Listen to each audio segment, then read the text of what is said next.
Assalamualaikum warahmatullahi wabarakatuh. Jumpa lagi di channel Sahabat Medis. Pada video kali ini, kita akan membahas mengenai soal-soal dan pembahasan SKB CPNS di bidang kesehatan. Bila pada video sebelumnya kita sudah membahas mengenai Undang-Undang Tenaga Kesehatan, pada video kali ini kita akan membahas mengenai Undang-Undang Kesehatan, yang mana materi ini juga salah satu materi yang diujikan pada ujian SKB tahun lalu. Jadi buat teman-teman semua, tonton terus video ini sampai selesai. Dan buat teman-teman yang baru gabung di channel ini, jangan lupa untuk dukung channel ini dengan cara klik tombol like, subscribe, dan share video ini agar teman-teman tidak ketinggalan update video terbaru dari channel ini.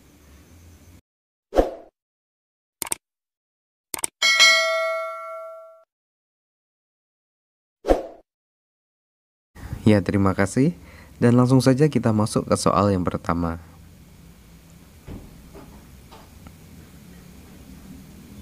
Undang-Undang Nomor 23 Tahun 1992 tentang Kesehatan sudah tidak sesuai lagi dengan perkembangan, tuntunan, dan kebutuhan hukum dalam masyarakat, sehingga patut dicabut dan digantikan dengan undang-undang yang baru, yaitu A.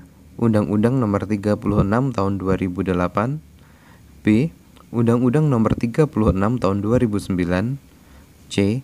Undang-Undang Nomor 36 Tahun 2010, D.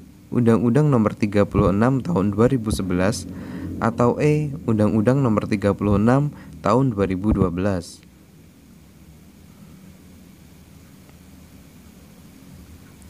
Dan jawaban yang paling tepat adalah B. Undang-Undang Nomor 36 Tahun 2009. Lanjut ke soal nomor 2.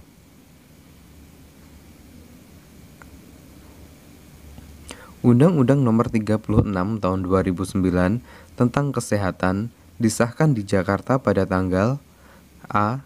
12 September 2009, B. 13 September 2009, C. 12 Oktober 2009, D. 13 Oktober 2009, atau E. 12 November 2009.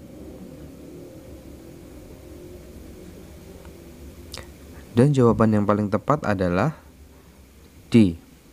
13 Oktober 2009. Lanjut ke soal berikutnya.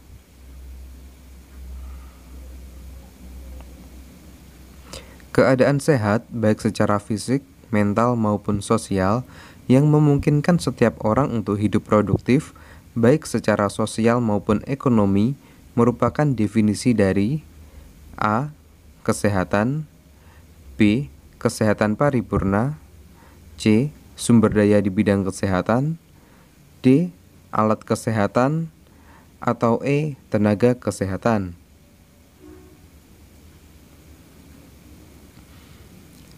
Dan jawaban yang paling tepat adalah A.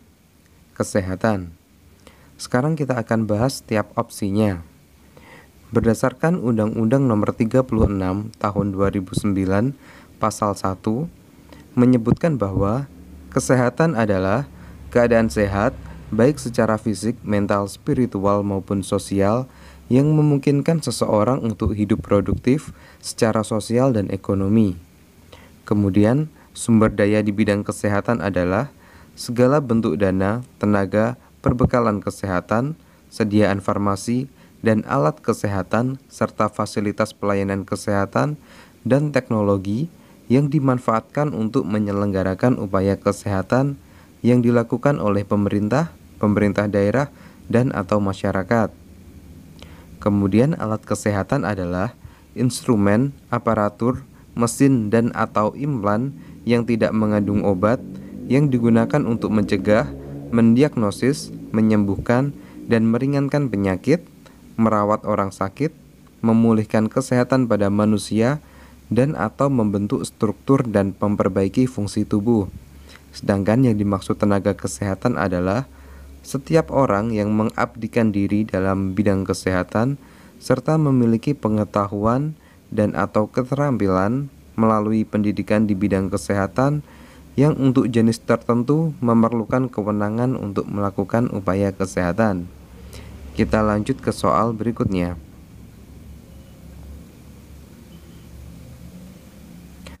Pengobatan dan atau perawatan dengan cara dan obat yang mengacu kepada pengalaman dan keterampilan turun-temurun secara empiris yang dapat dipertanggungjawabkan dan diterapkan sesuai norma yang berlaku di masyarakat disebut A. Pelayanan kesehatan, B.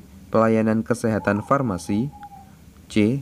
Pelayanan kesehatan terapi, D. Pelayanan kesehatan tradisional, atau E. Pelayanan kesehatan modern. Dan jawaban yang paling tepat adalah D. Pelayanan kesehatan tradisional. Pelayanan kesehatan tradisional adalah pengobatan dan atau perawatan dengan cara dan obat yang mengacu pada pengalaman dan keterampilan turun-temurun secara empiris yang dapat dipertanggungjawabkan dan diterapkan sesuai dengan norma yang berlaku di masyarakat. Lanjut ke soal berikutnya.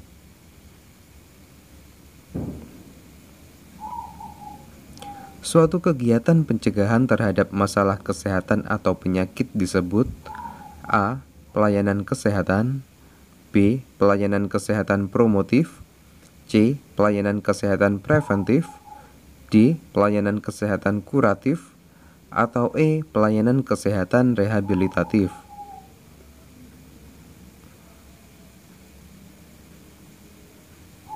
Dan jawaban yang paling tepat adalah C. Pelayanan kesehatan preventif. Oke, berikut ini adalah penjelasan dari setiap opsi jawaban.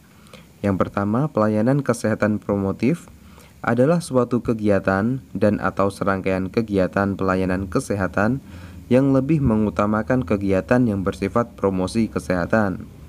Kemudian pelayanan kesehatan preventif adalah suatu kegiatan pencegahan terhadap suatu masalah kesehatan atau penyakit. Kemudian pelayanan kesehatan kuratif adalah suatu kegiatan dan atau serangkaian kegiatan pengobatan yang ditunjukkan untuk penyembuhan penyakit, pengurangan penderitaan akibat penyakit, pengendalian penyakit, atau pengendalian kecacatan agar kualitas penderita dapat terjaga seoptimal mungkin. Sedangkan yang dimaksud pelayanan kesehatan rehabilitatif adalah kegiatan dan atau serangkaian kegiatan untuk mengembalikan bekas penderita ke dalam masyarakat sehingga dapat berfungsi lagi sebagai anggota masyarakat yang berguna untuk dirinya dan masyarakat semaksimal mungkin sesuai dengan kemampuannya. Kita lanjut ke soal berikutnya.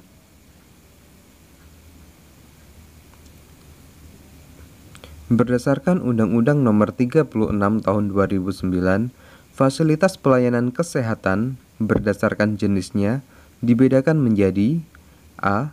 Pelayanan kesehatan primer dan sekunder, B.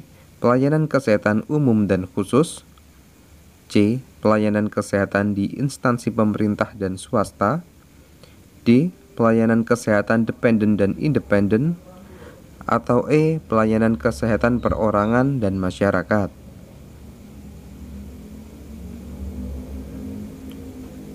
Dan jawaban yang paling tepat adalah E. Pelayanan kesehatan perorangan dan masyarakat. Berdasarkan pasal 30 Undang-Undang Nomor 36 Tahun 2009, fasilitas pelayanan kesehatan menurut jenis pelayanannya terdiri atas pelayanan kesehatan perorangan dan pelayanan kesehatan masyarakat. Kita lanjut ke soal nomor 7. Setiap orang berhak menerima atau menolak tindakan pertolongan yang akan diberikan kepadanya setelah menerima dan memahami informasi mengenai tindakan tersebut secara lengkap. Akan tetapi, hal tersebut tidak berlaku pada kondisi A. Seseorang dengan luka ringan, B. Seseorang atau pasien tanpa wali atau keluarga, C. Seseorang penganut hukum adat tertentu, D. Seseorang dengan penyakit yang bisa menular dengan cepat ke masyarakat, atau E. Semua benar.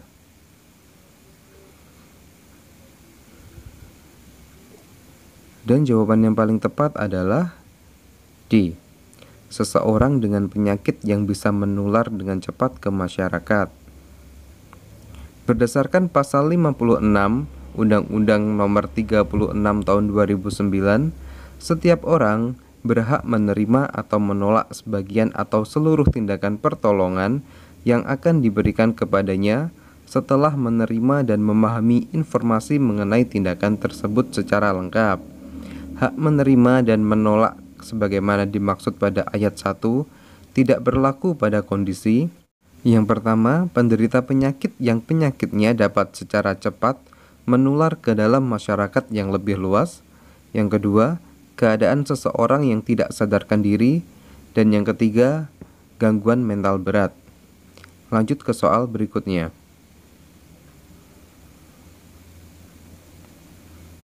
Berdasarkan cara pengobatannya, pelayanan kesehatan tradisional dibedakan menjadi A. Pelayanan menggunakan keterampilan dan menggunakan ramuan.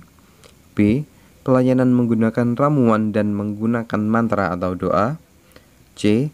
Pelayanan menggunakan ramuan dan menggunakan sugesti. D.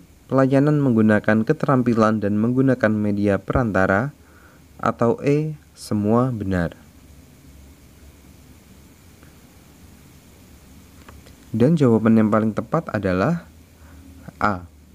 Pelayanan menggunakan keterampilan dan menggunakan ramuan. Berdasarkan cara pengobatannya, pelayanan kesehatan tradisional dibagi menjadi pelayanan kesehatan tradisional yang menggunakan keterampilan dan pelayanan kesehatan tradisional yang menggunakan ramuan. Lanjut ke soal nomor 9. Pada pasal 141 Undang-Undang Nomor 36 Tahun 2009 mengatur tentang perbaikan gizi perorangan dan masyarakat. Berikut ini yang bukan termasuk upaya peningkatan gizi adalah A. Perbaikan pola makanan yang sesuai dengan pola gizi seimbang. B. Perbaikan perilaku sadar gizi, aktivitas fisik dan kesehatan. C. Peningkatan akses dan mutu pelayanan gizi yang sesuai dengan kemajuan ilmu pengetahuan dan teknologi. D. Peningkatan sistem kewaspadaan pangan dan gizi. Atau E. Peningkatan pengetahuan tentang gizi seimbang melalui penyuluhan.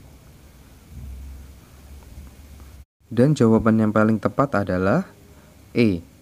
Peningkatan pengetahuan tentang gizi seimbang melalui penyuluhan.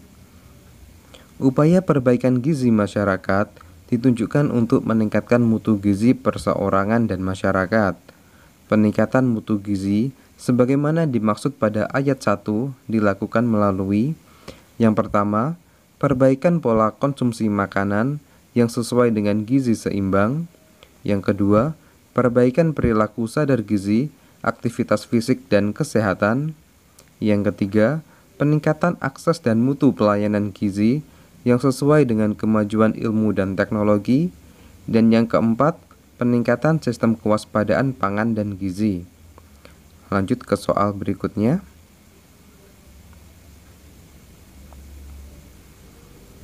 Pembiayaan pelayanan kesehatan ditanggung oleh A.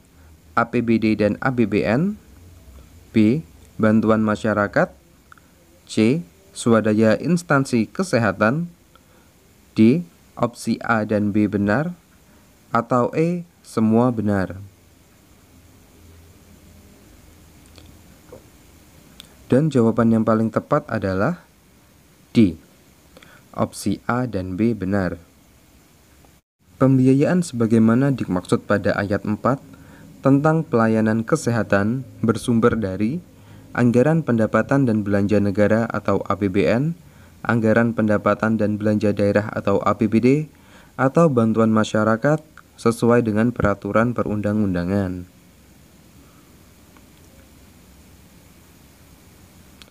Oke, sementara cukup sekian untuk video kali ini. Semoga video ini bisa bermanfaat, khususnya buat teman-teman yang akan ujian SKB tahun ini. Wassalamualaikum warahmatullahi wabarakatuh, dan sampai jumpa di video berikutnya.